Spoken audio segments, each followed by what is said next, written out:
Nagbitiw na sa pwesto bilang Secretary ng Department of Education o DepEd si Vice President Inday Sara Duterte matapos ang 2 taong panunungkulan nito sa kagawaran. Sa 2 taon nating pagsasama, ang kwentong nabuo natin ay kwento ng kapit-bisig na pagtaguyod sa adhikaing maitatag ang isang bansang makabata at batang makabansa.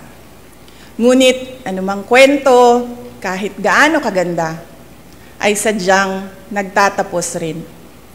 Earlier today, June 19, 2024, I sought an audience with the President and tendered my resignation as the Secretary of Education effective July 19, 2024. Sa kanyang mensahe, pinasalamatan niya ang mga guro, mag-aaral at non-teaching personnel sa kanilang sakripisyo at malasakit para mabigyan ng dekalidad na edukasyon ang mga kabataang mag-aaral.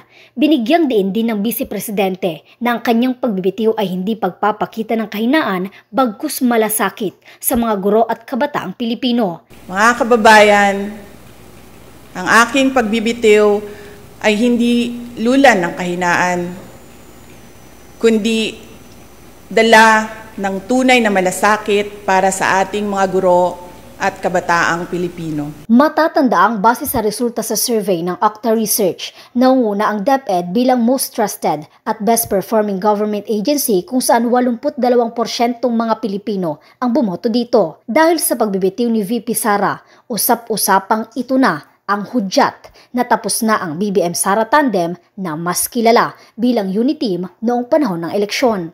Ang unit team was the tandem during the 2022 elections and then tandem of Bongbong Sara during the 2022 elections and then umanang elections nilaog na mi and gapasalamat mi sa ato ang mga kaigsuunan sa ating mga kababayan sa kanilang suporta sa tandem ng noong 2020. So the unit team no longer exists afterwards?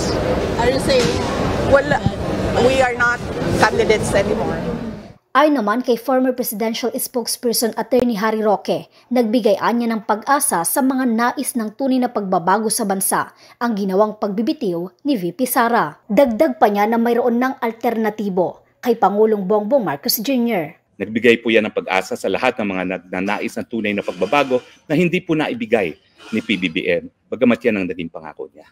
Sana po sa liderato ni VP Sara, tayo po ay talagang tuloy na maging mainlad, rumirespeto sa karapatan at magtataas ng antas ng kabuhayan ng lahat. Pero sa tingin ko po, ngayon, meron ng alternatibo kay PBBM. Yan po ang VP Sara. Samantala, sa kabila ng pagbibitiw ni Vice President Sara Duterte bilang kalihim ng edukasyon, nangako naman si VP Sara na patuloy nitong itataguyod ang kalidad ng edukasyon na nararapat sa mga Pilipino. Sa muli ito si Kyra Gaspe para sa North Central Luzon News Media.